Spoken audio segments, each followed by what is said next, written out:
الحمد لله والصلاة والسلام على رسول الله وأشهد أن لا إله إلا الله وحده لا شريك له وأشهد أن سيدنا محمدا عبده ورسوله اللهم صل وسلم وبارك على سيدنا محمد النبي الأمي وآله وصحبه أما بعد.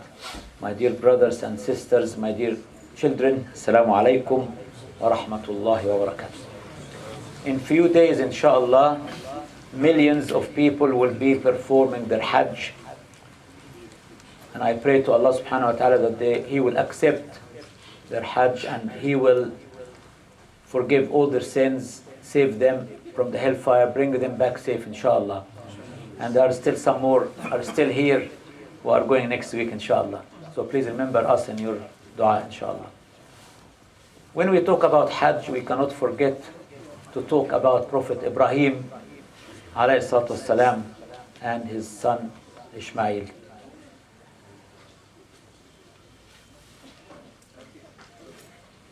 Hello Martin, good to see you. Welcome. Thank you. So let's talk today about Prophet Abraham and the work he did, or the suffering he went through to deserve to be the chosen contractor to rebuild the Kaaba. And this is very interesting. When you have a major project in any country in the world, they invite very highly qualified and experienced contractors to tender.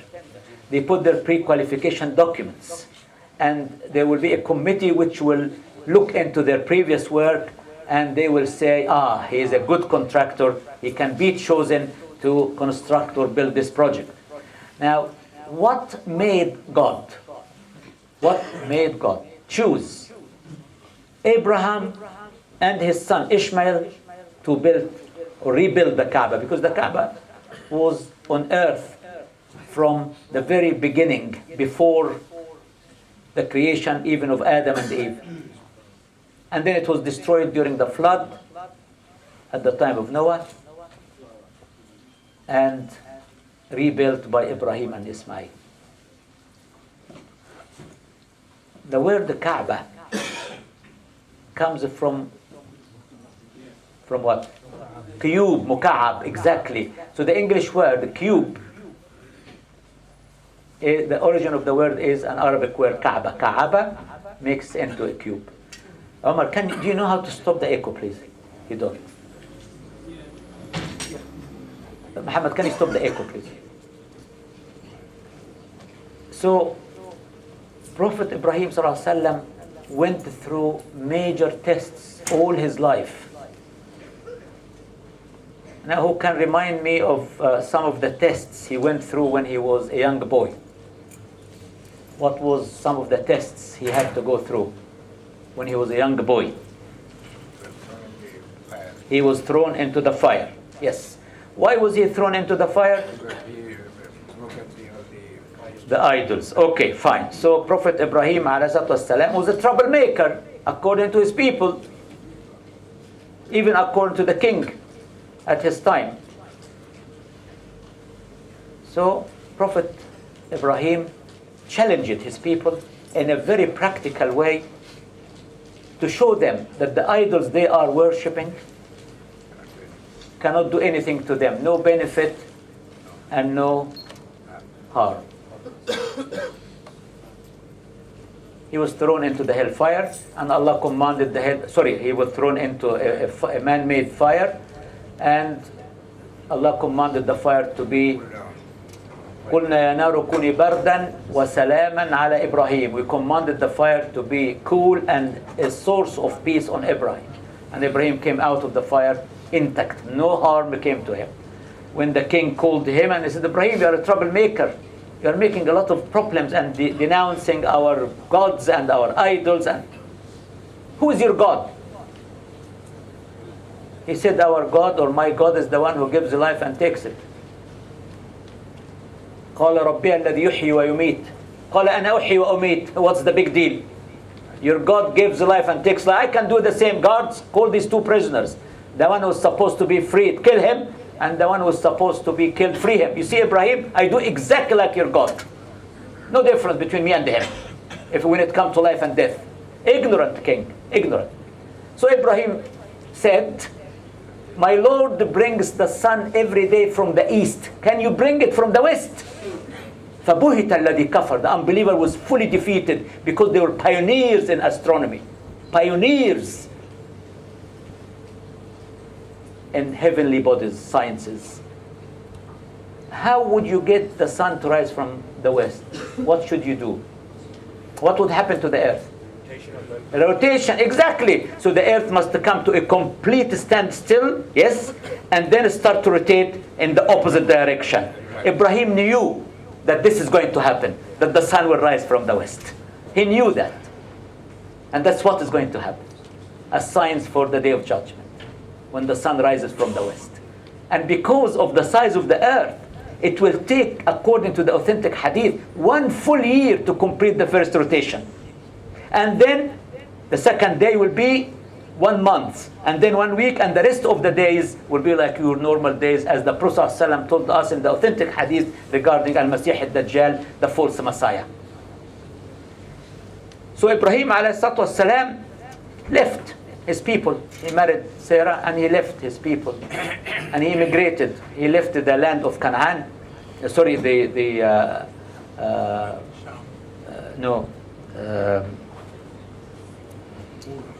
Ur. Ur was, you know when you look at Iran and Iraq, that area there, Babylonia. Babylonia. He left and he went to Ard Canaan. He went to Asham. He went to the Holy Land, Al-Ard al-Muqaddasa. Ibrahim ﷺ did not have any children from Sarah, because Sarah was, what was the medical condition in Arabic? In Arabic, Aqim. And what is the medical, or was the medical condition of the wife of Zachariah, the mother of John the Baptist? What was the medical condition? Aqir. Very big difference. Aqir and Aqim. Uqr can be treated, but Uqr cannot be treated. Aqir means undergone surgery. She had hysterectomy, she removed her ovaries, something like that. So she cannot, khalas, gone. So Ibrahim ﷺ, later in life, he married another lovely woman. Who was the other lovely woman? Hagar ﷺ. Now let's read together the verses regarding a major test which Ibrahim ﷺ had to go through. Now Ibrahim is very old now, ancient, very old man. And his wife, first wife, Sarah, is also very old and barren all her life. And now Ibrahim has married a young, beautiful woman, took her back with him, and Allah subhanahu wa ta'ala, following an invocation said by Ibrahim, he gave him a lovely son, Ishmael. What was the invocation? What did he say? He said, Rabbi habli min as-salihin. It's beautiful. Oh my Lord, grant me a righteous child. I don't like the translation which says son, because in Islam you do not pray for a boy or a girl. You pray for a healthy, righteous child. And if you travel on the underground now, you will see a picture of a tummy of a pregnant woman, and on it written a healthy boy or girl, and then underneath it says the word which matters is healthy. So Prophet Ibrahim taught us how to pray if we want to have a child, a righteous child. So if a newly married couple or someone wants to have a child, read this dua, Rabbi habli min as-salihin. My Lord, grant me a righteous child. Zachariah, what did he say when he prayed for a child?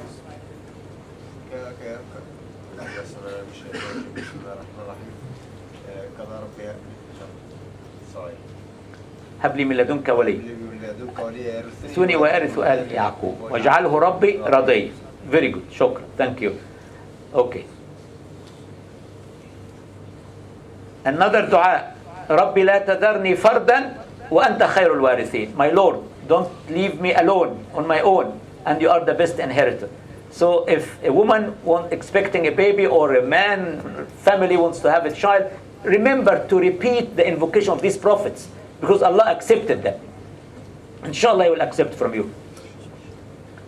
فَبَشَّرْنَاهُ بِغُلَامٍ حَلِيمٍ. The good news came to Ibrahim following this invocation, and we gave him the good news of a forbearing son. Halim. Halim is one of the attributes of Allah. Al-Halim. Al-Halim means so patient with us. We keep sinning and we keep going in the wrong direction, and He is so patient with us, hoping that one day we will repent and adjust our conduct and come back on the straight path. He gives us respite.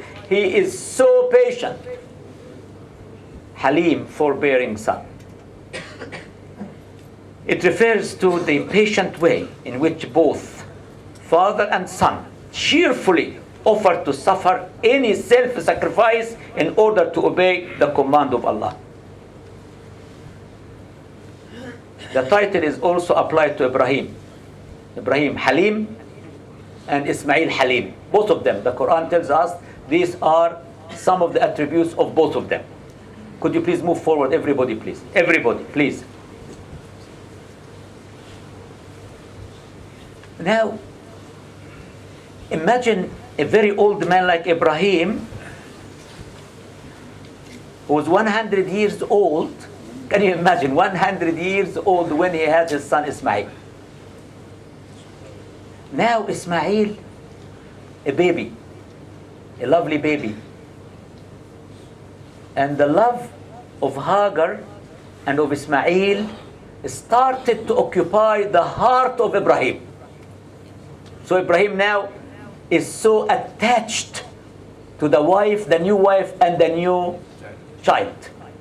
It happens to us in our life. You feel you are so attached to your children or to your property or your car or your business. This is true. This is the truth.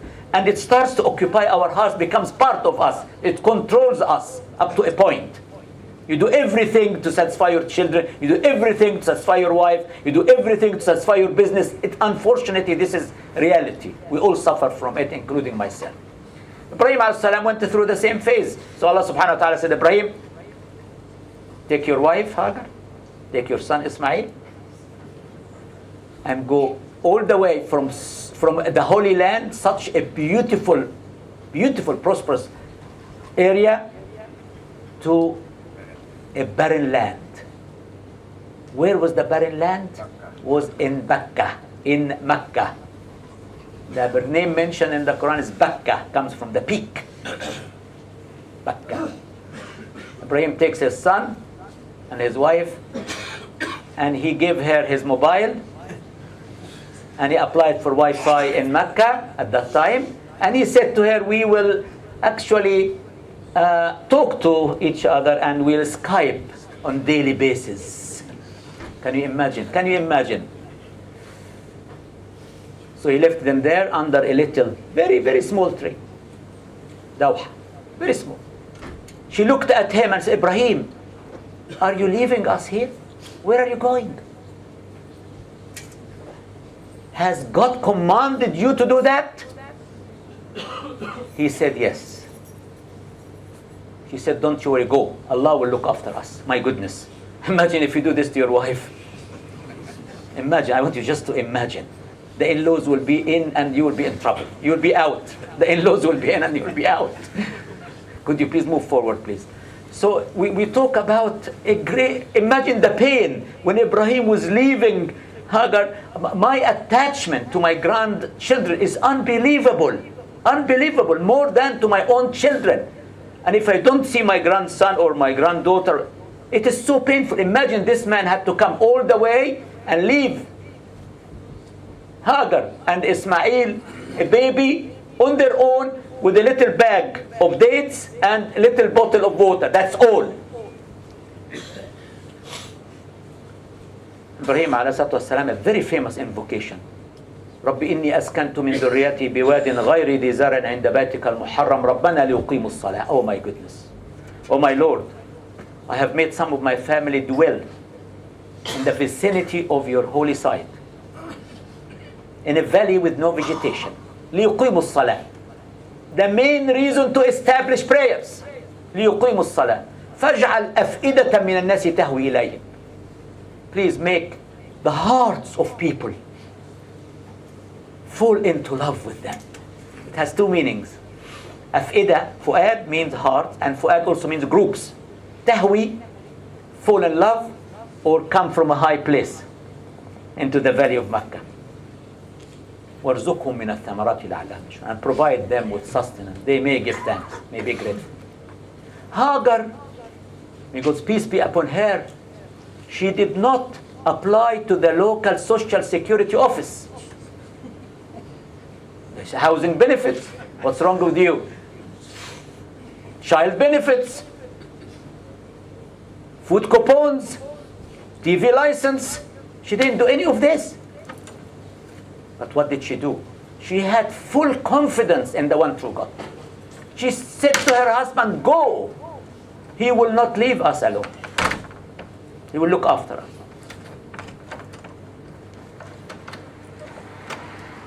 Did she sit on her bum and put her hands up praying to God? No. No. She started to scour the area, looked around her, and then she saw two mountains.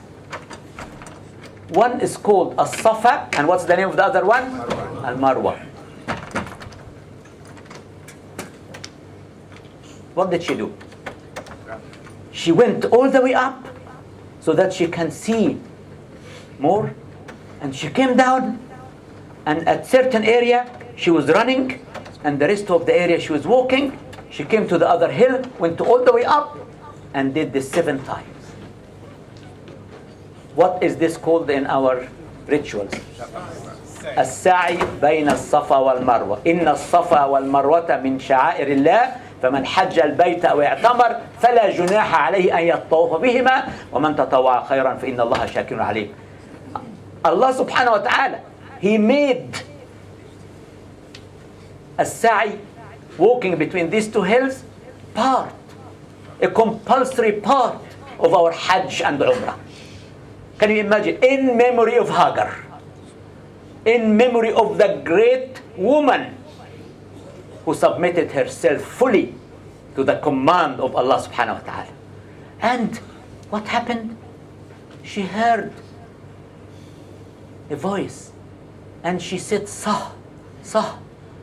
Shh, quiet, because she was gasping. Gasping. And there was an angel there, and the angel hit the earth with either his tail or his feet, and the water started to spring out of the earth, and she started to encircle it, and she Zamzam. Zamzam, keep it in, keep it in. That's why a container, a water container in Egypt, we call it Zamzamiyya.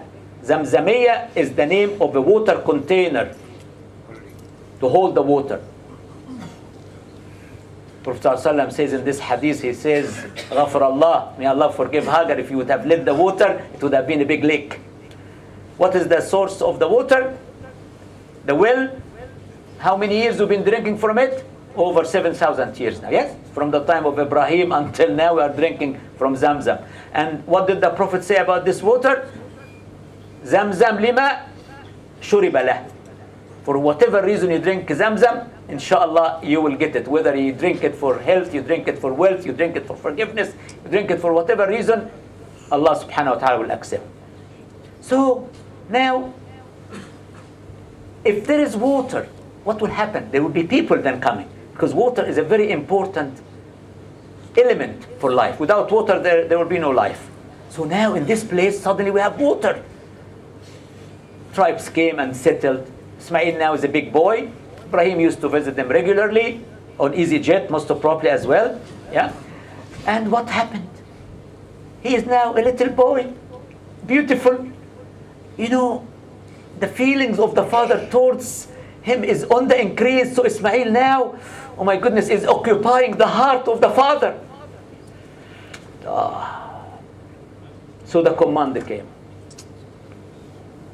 Take your son, Ismail, and offer him for sacrifice. Now let me read the verses and compare this to what is in Genesis regarding Isaac. So I want you to concentrate fully, please. فلما بلغ معه السعي قال يا بني إني أرى في المنام أني أذبحك فانظر ماذا ترى. Verse 102, chapter 37. Then when the son reached the age of serious work with him, he said, "O my son, I have seen in a dream that I offer you in sacrifice. Now see what is your view." Consultation. How often do we consult with our children? How often? This is a major issue here. But how often do we as parents consult with our children? No, it's decided. You have to do that, whether you like it or you don't. No. This morning I was at Forest School. I addressed the chapel there. I was there from 8:15 until I finished at 9 o'clock. And I was talking about peace today with the chaplain at the school.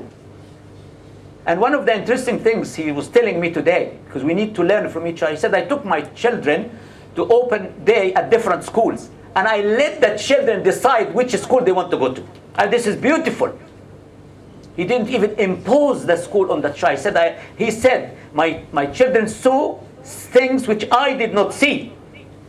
And I wanted them to feel they are going home, from home to home. So Ibrahim had to consult with his son. Son, I saw a dream, I have to slay you. What do you think? Now what was the answer of the son? He said, I report you to the local police and to the social security or social services. You will be arrested. Of course, if you or me will do that, the child must go and report to you, of course, because you are insane. But with Ibrahim, it was different. It was different. Ismail knew his father very well. He knew him. Especially 100 years old. And now he might be 110 or 112 or 113. So, the son said, قال يا أبتي, my father, my dear father, افعل ما تؤمر ستجدني إن شاء الله من الصابرين. Ya Subhanallah, oh my father, do as you are commanded. You will find me, if God so wills, one of those who will persevere patiently. Steadfast. Now, the moment has come to implement the command. Can you imagine how painful it is? Oh my goodness, it makes you shiver when you think about it. Can you imagine I'm taking my grandson Elias in my hands and going to kill him? It's impossible. Impossible. You won't even think of doing it. I want you to appreciate the greatness of these people. How much did they submit their will to the will of the one true God? He is holding his hand and walking with him. And Satan appears to Ibrahim. Ibrahim, are you crazy? You are so old. No fertility clinics in Mecca. Your GP will not prescribe Viagra for you anymore. Ibrahim, what are you doing? Are you crazy? This is your only son after so many years.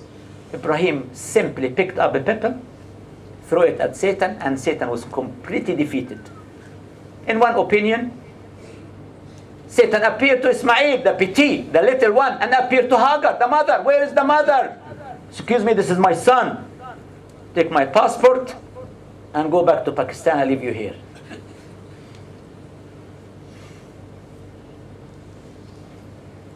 So Satan appeared to Hagar. Are you crazy? Look at this idiot. What is he doing? Satan can say all these things. She picked up a pebble. And the same happened with Ismail. Thank you, goodbye. I don't want to see your face. What do we do when we go for Hajj? We do this in the memory of Ibrahim, Ismail, and Hagar. We stay in Mina for 2 or 3 days, and what we are doing, we are all rushing to stone the positions of Satan, to emulate what Ibrahim and Ismail did, and Hagar. Now, the father is about to cut the throat of his son. How did he do it?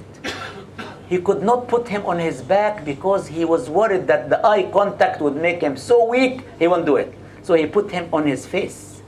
The Quran says that, verse 103, فَلَمَّا أَسْلَمَا وَتَلَّهُ لِلْجَبِينِ. And he had, when both of them, aslama in the dual, when both of them submitted to Allah, and he had laid his son down on his face. So he's going to cut his throat from the back from here. And he had the knife in his hand, very sharp knife, and he went like that, and the knife did not cut. In the same way, God ordered the fire not to burn Abraham, or the whale not to digest Jonah, or the food of the last week I told you about the man on his donkey, the food did not rot. He ordered the knife not to cut. Just as simple as that. What's the big deal? وَنَادَيْنَاهُ أَنْ يَا إِبْرَاهِيمُ. We called out to him, O Abraham, قَدْ صَدَّقْتَ الرُّؤْيَا إِنَّا كَذَلِكَ نَجْزِي الْمُحْسِنِينَ. You have already fulfilled the dream. Thus indeed do we reward those who do right. إِنَّ هَذَا لَهُوَ الْبَلَاءُ الْمُبِينَ. Surely that was a manifest trial. Oh my goodness, what a trial, what a test. When any of our children are not well, how do we react? We become mad, absolutely crazy. I remember my grandson when he was about 6 months old, and he had a huge lump under his arm. We were all so worried, the whole family. We ran into the hospital, to the casualty, and we don't know, because you know what comes to your mind immediately? Oh, this must be cancer. Immediately. And it was a reaction to the TB injection he had. So imagine, how did these people survive such a huge experience or a manifest test? Now, let me read something regarding the comparison between what is in the Quran and what's in Genesis. Note that the sacrifice was demanded of both Abraham and Ishmael. It was a trial of the will of the father and the son. By way of trial, the father had the command conveyed to him in a vision. He consulted the son. The son readily consented and offered to stand true to his promise if his self-sacrifice was really required. The whole thing is symbolical. Allah does not require the flesh and the blood of animals, much less of human beings. But He does require the giving of our whole being to Allah, the symbol of which is that we should give up something very dear to us if duty requires that sacrifice. Our version may be compared with the Jewish Christian version of the present Old Testament. The Jewish tradition, in order to glorify the younger branch of the family, descendant from Isaac, and sister of the Jews, as against the elder branch, descendant from Ishmael and sister of the Arabs, refers this sacrifice to Isaac. This is in Genesis 22 verses 1 to 18. Now Isaac was born when Abraham was 100 years old, according to Genesis 21 verse 5, while Ishmael was born to Abraham when Abraham was 86 years old. Genesis XVI 16. Ishmael was therefore 14 years older than Isaac. This is very important because it is in Genesis. You can calculate it. It does need a mathematician. Okay? During his first 14 years, Ishmael was the only son of Abraham. At no time was Isaac the only son of Abraham. Yet, in speaking of the sacrifice, the Old Testament says in Genesis 22 verse 2, and he said, he refers to God, and God said, take now your son, thine only son Isaac, and the name even is here, only son Isaac, whom you love, and get thee into the land of Moriah, and offer him there for a burnt offering. This slip shows at any rate which was the older version, and how it was overlaid like the present Jewish records, in the interest of a tribal religion. The land of Moriah is not clear. It was 3 days' journey from Abraham's place, according to Genesis 22 verse 4. There is less warrant for identifying it with the hill of Moriah, on which Jerusalem was afterwards built, than with the hill of Marwa, which is identified with the Arab tradition about Ismail. In the biblical version, Isaac's consent is not taken. In fact, Isaac asked, where is the lamb for sacrifice? And he is told that God would provide it. It is a complete human sacrifice like those to Moloch. In our version, it is as much a sacrifice by the will of Ismail as by that of Ibrahim. And I'm going to stop here, and inshallah next week we'll continue our story about pilgrimage, inshallah. We have a few announcements to make. Brother Ibrahim, have we got any announcements, please? Don't forget the journey to the Holy Land, please. We are leaving on the 20th of, Wednesday the 20th of November, coming back inshallah the 27th. I think there are now 26, 27 people going together. We still have places, so please, please, please, if you are interested, come with us. It is really, really and truly a wonderful experience. Brother Muhammad, Omar, can you stop this, please? Take the ladders and stop the video. Assalamu alaikum, brothers and sisters. The follow announcement for the masjid this week. Mrs. Lay Khan, the wife of Brother Lay Khan, is in hospital. He had an operation yesterday. Please remember her in your dua. Mr. Muhammad Khwaja Ahmed, he had a heart bypass operation this morning. Please remember him in your dua. As you know, majority of our brothers and sisters in the mosque, they are at present traveling or has traveled abroad. Majority of them